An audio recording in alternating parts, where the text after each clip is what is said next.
Field कभी नहीं पढ़े थे। So this is the first time we are dealing with the magnetic field, और वो भी कहां पर जब चार्जेस मूव करता है तब। सो एक जनरल कंडीशन है जो हम लोगों को समझना है, चार्जेस एट रेस्ट अरे अभी तक बात क्यों हो रहा है? चार्जेस एट रेस्ट क्या produces what? Electric field. Charges in uniform motion produces both electric field, last bench without class,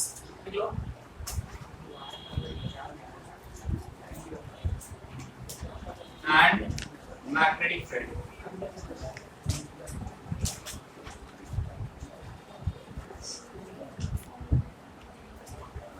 Accelerating charges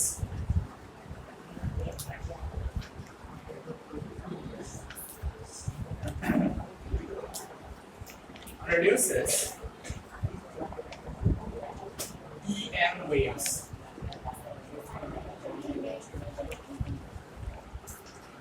This basic information put into your mind, and you have to always remember this situation कि अगर एक charge rest में है तो वो सिर्फ electrostatic field create करता है, कोई मैग्नेटिक फील्ड क्रिएट नहीं करता।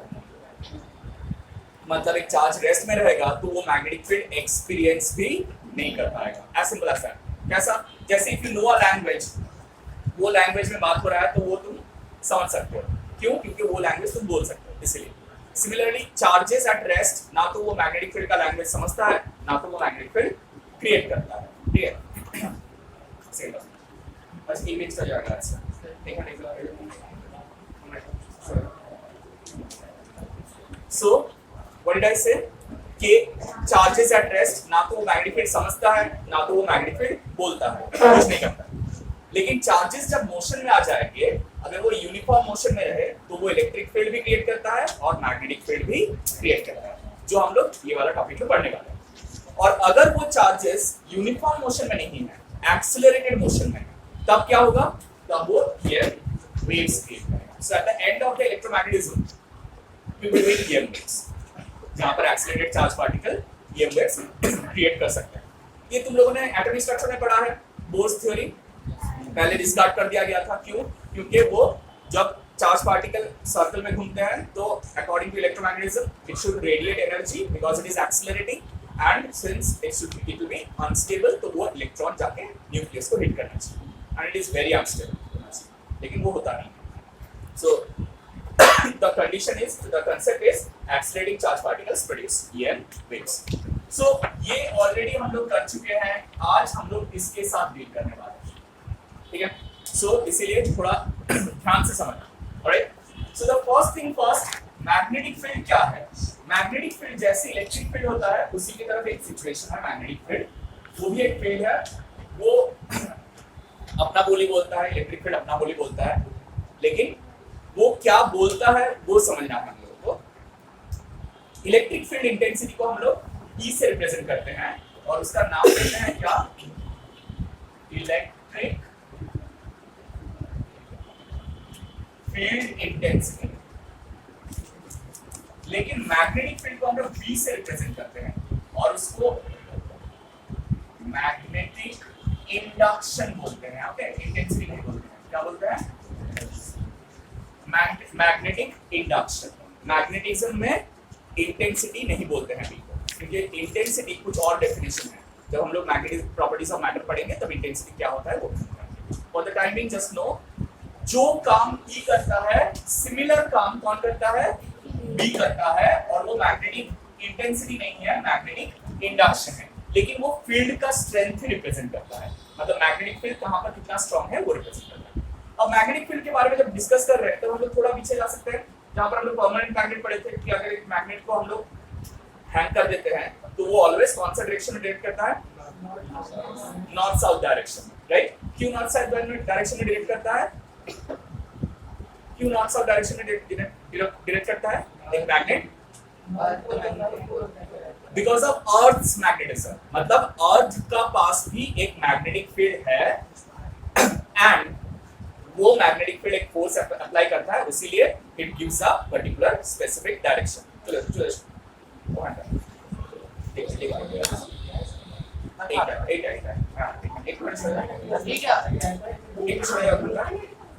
थोड़ा सा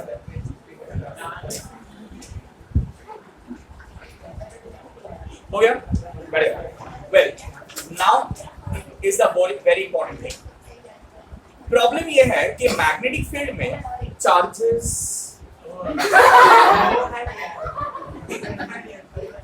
यहाँ पर नहीं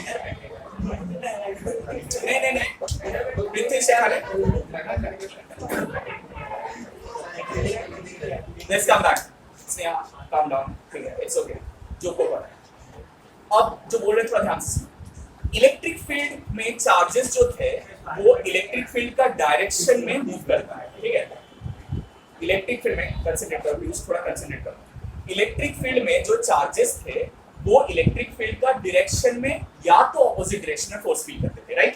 अगर हम लोग बोलते हैं कि इस डायरेक्शन में एक इलेक्ट्रिक फील्ड है और एक चार्ज को यहाँ रख देते हैं, वो पॉजिटिव चार्ज होगा तो इधर ही फोर्स फील करेगा, नेगेटिव चार्ज होगा तो ऑपोजिट डायरेक्शन में फोर्स फील करेगा, ये मालूम था। लेकिन मैग्नेटिक फील्ड के लिए ऐसा नहीं है। मैग्नेटिक फील्ड जो है ना, वो लीनियर फोर्स एक्सपीरियंस नहीं करता है, वो एक परपेंडिकुलर प्लेन में फोर्स एक्सपीरियंस करता है। और वो कैसे फोर्स एक्सपीरियंस करता है, एक चार्ज पार्टिकल कैसे मैग्नेटिक फील्ड में फोर्स एक्सपीरियंस करता है, वही हम लोगों को ये चैप्टर सिखाएगा, ठीक है? Before we start off with the discussion, एक साइन कन्वेंशन है, उसे थोड़ा ध्यान से समझो, क्योंकि we are discussing 3 dimension, 2 dimension discuss हम लोग नहीं कर रहे हैं, वी आर डिस्कसिंग 3 डायमेंशन। तो इसलिए क्या है, यहाँ पर एक्स एक्सिस, वाई एक्सिस और जेड एक्सिस भी है। तो कोई एक वेक्टर ऐसा हो सकता है जो बोर्ड का प्लेन में नहीं लाई कर रहा, परपेंडिकुलर टू द प्लेन लाई कर रहा, उसको रिप्रेजेंट करने के लिए हम लोग या तो डॉट रिप्रेजेंट डॉट से करते हैं या तो क्रॉस से करते हैं। डॉट से कब करते हैं? when we represent with a dot, जब it is directed out of the plane, or cross is directed inside the plane, into the plane. And remember, this is perfectly perpendicularly and no angle, means if this is dot, it means perpendicular to the plane outside, not at any other angle. Okay, keep this in mind. ऐसे कोई angle में नहीं, कौन सा direction में? 90 degree out, और cross का मतलब है 90 डिग्री इन, ठीक है? कोई दूसरा एंगल में इनसाइड नहीं, 90 degree inside. Is that clear? जल्दी से ये वाला क्वेश्चन लिख लो क्विकली।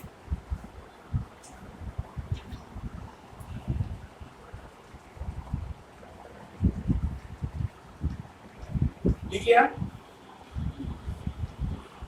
फर्स्ट क्वेश्चन, एक मैग्नेटिक फील्ड इस रूम के अंदर है, say the magnetic field is directed from this wall to this wall, ये वॉल से ये वॉल का डायरेक्शन, राइट? से कैसे बनाया हम लोगों ने? एक परमानेंट मैग्नेट इस ये वॉल के पीछे रख दिया नॉर्थ पोल, और एक परमानेंट मैग्नेट का साउथ पोल ये वॉल के पीछे। तो ये बोर्ड में अगर हम लोग वो मैग्नेटिक फील्ड लाइंस रिप्रेजेंट करेंगे, it will be moving like this, right? So this is the B. Fine? Yes or no? So now, अब एक चार्ज पार्टिकल लिए हम लोग यहाँ पर प्लेस कर दिए, क्या किए? प्लेस कर दिए, और फिर ऑब्जर्व कर रहे हैं कि ये कोई फोर्स एक्सपीरियंस करेगा या नहीं करेगा। आंसर क्या है? कोई फोर्स एक्सपीरियंस नहीं किया उसने।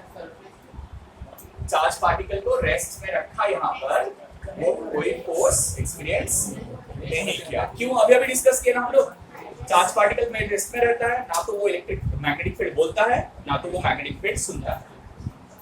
समझना है? It does not experience any magnetic field. Why? Because it is at rest, and a charge at rest, neither it produces magnetic field, neither it experiences.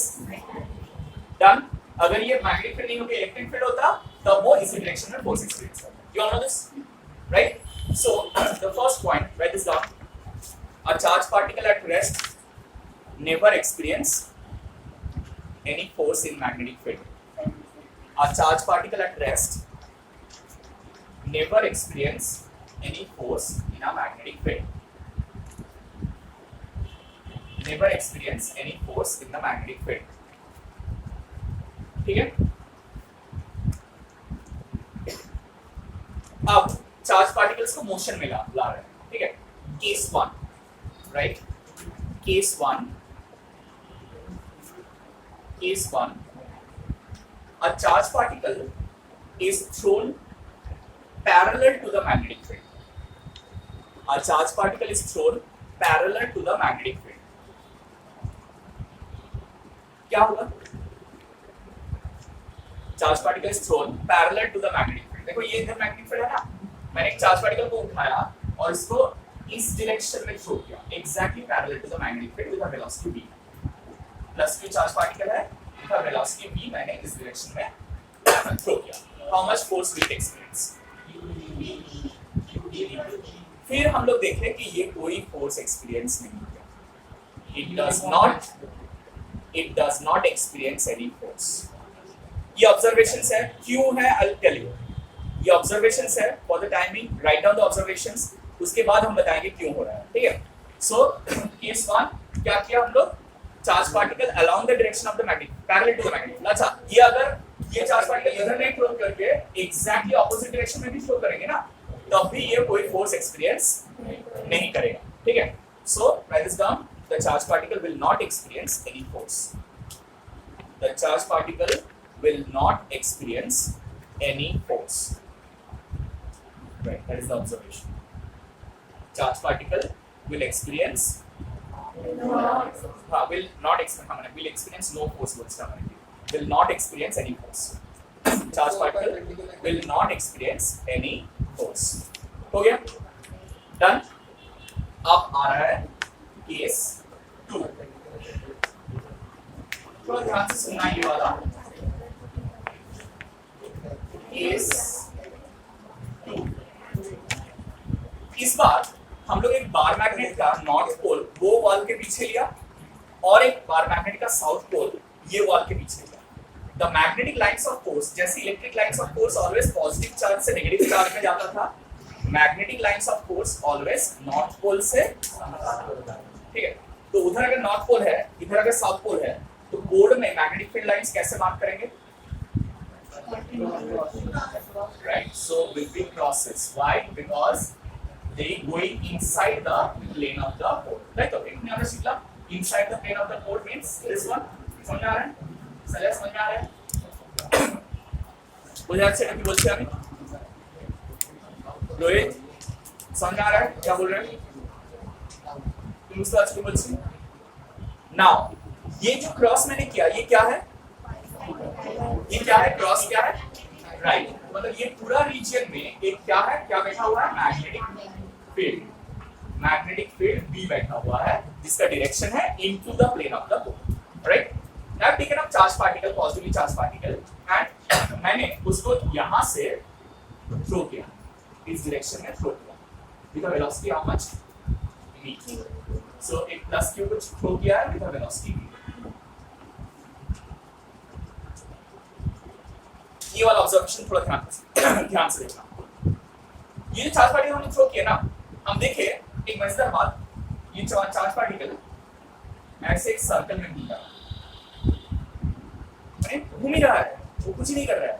Charge particle को हम थ्रो करके छोड़ दिए तो इसके अंदर घूमते ही जा रहा है, सारा जीवन घूमेगा जब तक magnetic field switch on. If I turn off the magnetic field, ये चार्ज पार्टिकल टेंजेंशियली जो पॉइंट में रहेगा वहां से tangentially. Now let us understand what is the reason. The reason is जब भी एक चार्ज पार्टिकल को हम लोग मैग्नेटिक फील्ड में थ्रो करते हैं, it experiences a force given by QB cross B. It is given by QB cross B. So it's a cross product. Means the magnitude of this force will be QBB sin theta. अब देखो case 1 में क्या था? Velocity जो magnetic field का parallel drop हो गया है ना, तो वहां पर एंगल या तो 0 डिग्री होगा या तो अमन समझ में आ रहा है क्या बोल रहे हैं? इन द केस 1 जहां पर इससे पहले जो किए थे वहां पर क्या किए थे रोशनी? चार्ज पार्टिकल को हम कैसे थ्रो किए थे?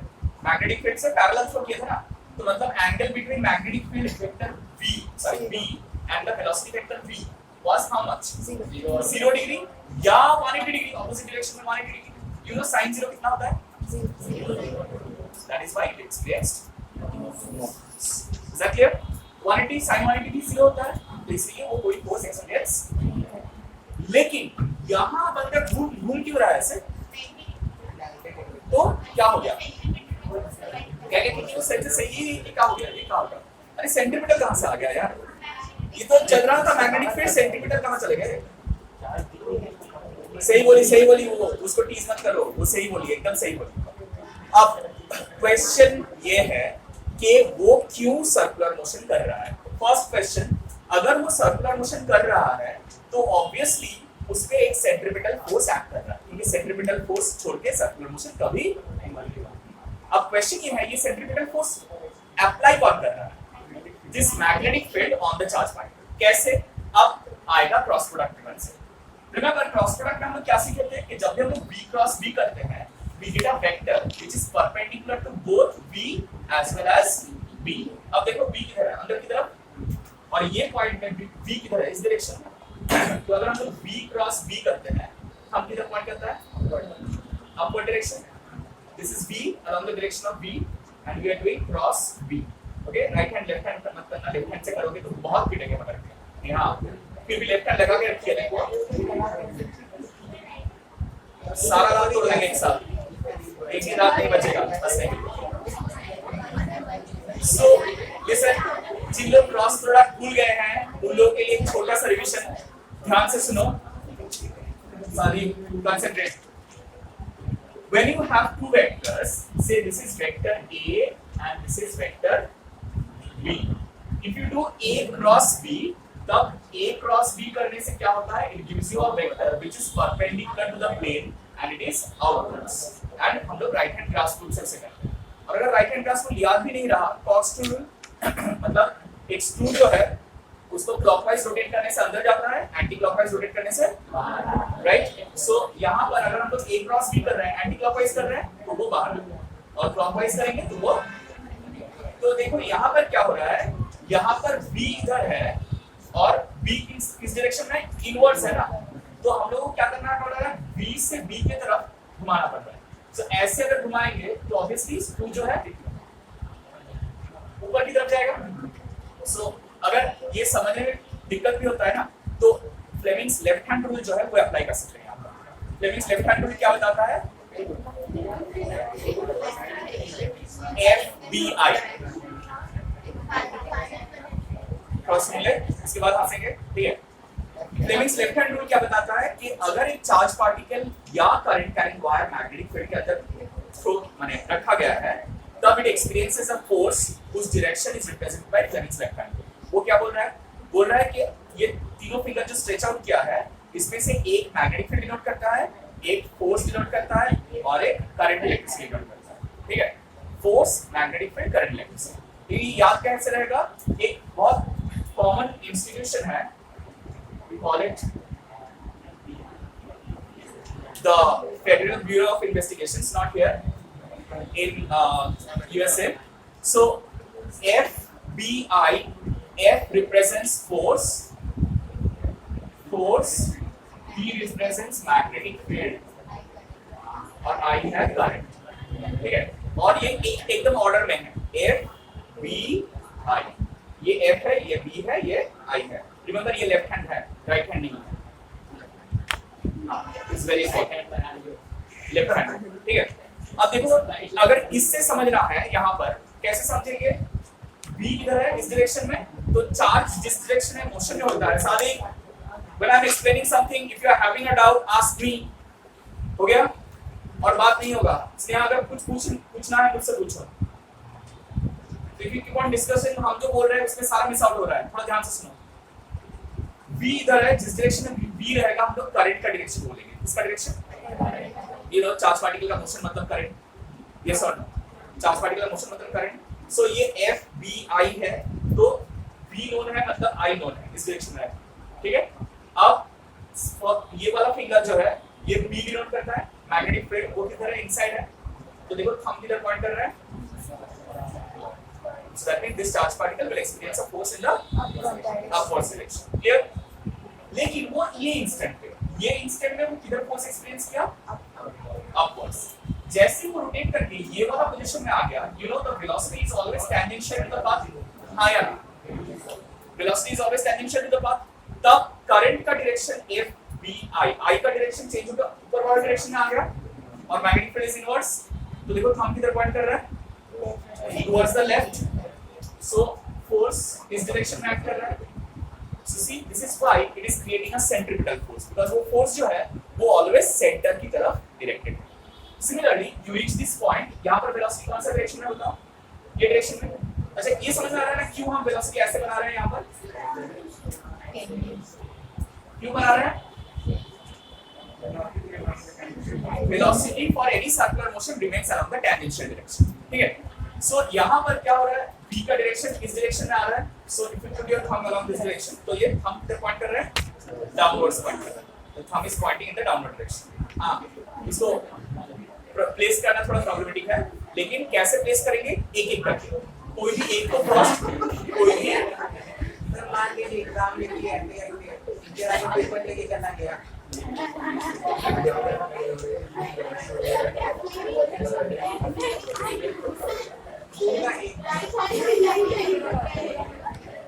হ্যাঁ কিন্তু কিছুই নয়, এটা B, এখানে B এদিকে ম্যাগনেটিক ফিল্ড ইনভার্স, তাহলে B ক্রস B করব, B থেকে B এর দিকে ক্রস করলে থাম্বের পয়েন্ট হবে, সেটা right hand.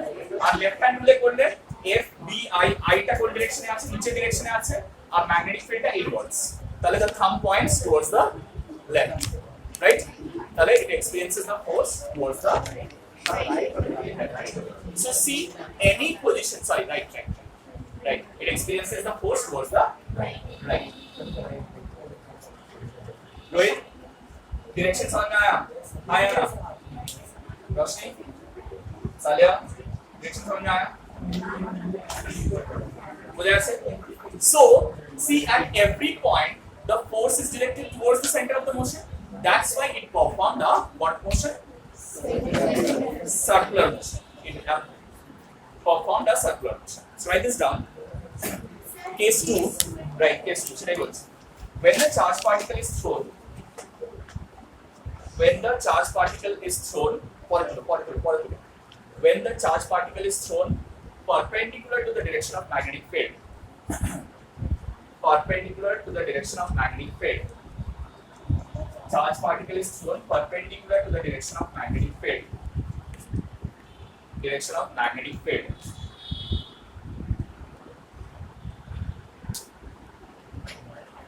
it is observed to perform a circular motion, it is observed to perform a circular motion, observed to perform a what motion, circular motion।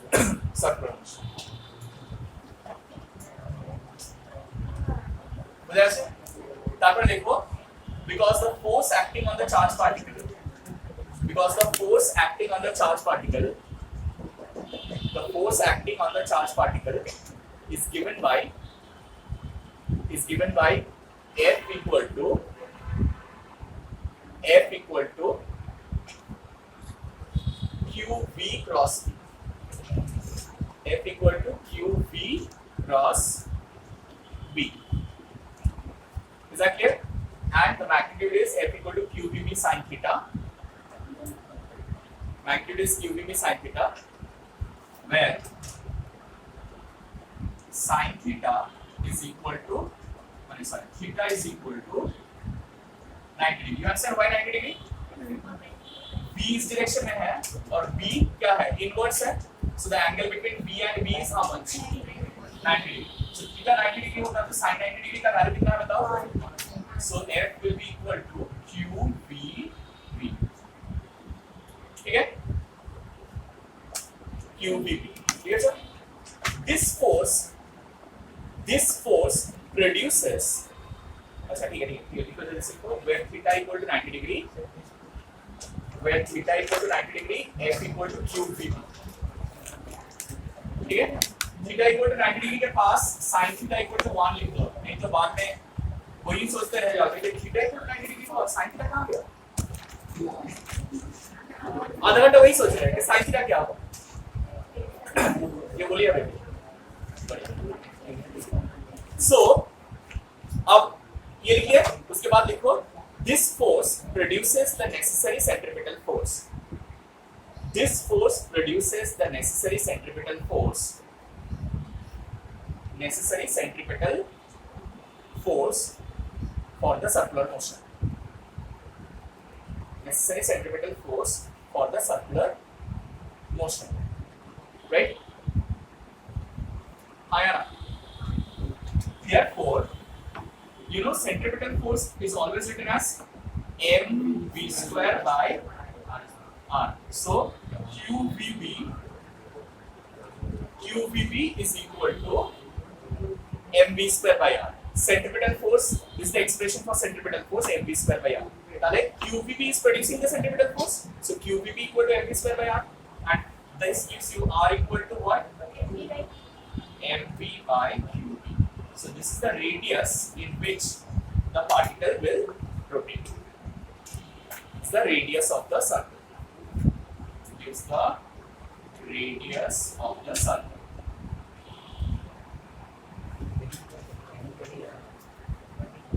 Radius of the circle. जिन लोगों ने ये वाला diagram नहीं draw किया, जल्दी से draw कर लो quickly. Whenever circular motion takes place, we are interested about one important thing, and that is time period or the frequency. Time period of the circular motion. So how do you find out time period of the circular motion? It is the time taken to travel this distance. So what is this distance? It is 2 pi r और इसका velocity कितना है v. So time period क्या हो जाएगा? Time period will be equal to t equal to 2 pi r by v. अब देखो r already हम लोग निकाल चुके हैं यहाँ से, इसको सब्स्टिट्यूट करो and see, make a very important observation. ये r अगर यहाँ पर सब्स्टिट्यूट करेंगे 2 pi mv by qb, mv by v qb, ये vv cancels, it is 2 pi m by. The interesting part of this equation is time period does not depend upon the velocity. मतलब तुम कितना जोर से उसे throw कर रहे हो या कितना धीरे थ्रो कर रहे हो, उसके ऊपर टाइम पीरियड डिपेंड, वो सेम टाइम लगेगा सर्कुलर मोशन घूमने में। तो अगर तुम ज्यादा जोर से थ्रो कर रहे हो तो वो क्या करेगा, बड़ा वाला सर्कल में घूमेगा, और अगर धीरे से थ्रो कर रहे हो तो वो छोटा वाला सर्कल में घूमेगा। Why? Because r is directly proportional the velocity. Velocity ज्यादा होगा तो रेडियस ज्यादा होगा, वेलोसिटी कम होगा तो radius come. So of course ये अगर टाइम पीरियड होगा तो फ्रीक्वेंसी ऑफ रोटेशन क्या हो जाएगा, 1 by time period, that is qb by 2 pi. Frequency is 1 by time period, that is qb by 2 pi.